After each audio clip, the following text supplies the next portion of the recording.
સાહેબ આપનું નામ? મારું નામ દિનેશ ડોડિયા છે, સેનેટરી સબ ઇન્સ્પેક્ટર છું બમરોલી વોર્ડ વિસ્તારમાં. આજરોજ અમારા સ્કોડની કામગીરી હોવાથી અમે અમારા સાથી મિત્રો છે સાથે જે આશાપુરી માર્કેટ મેઇન રોડ પર બધી સંસ્થાઓ ચેક કરેલ.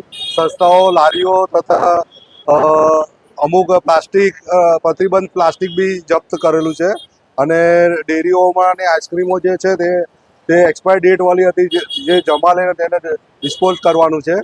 તેમજ અખાદ્ય વસ્તુઓનો બી ઘણો જેનો બી નાશ કરવા માટે અમે અત્યારે ગાડી બોલાવેલી છે, જે તમામ વસ્તુ અમે અત્યારે નાશ કરશું. જે એક્સપાયર ડેટ રાખવામાં આવશે તો એના માટે તે બાબતમાં અત્યારે દુકાન સંસ્થાના માલિકોને ચેતવણી આપેલી છે કે હવે પછી આવી ચીજ વસ્તુઓ વેચશો તો તમારી સામે નિયમ અનુસારની કાયદેસરની કાર્યવાહી કરવામાં આવશે.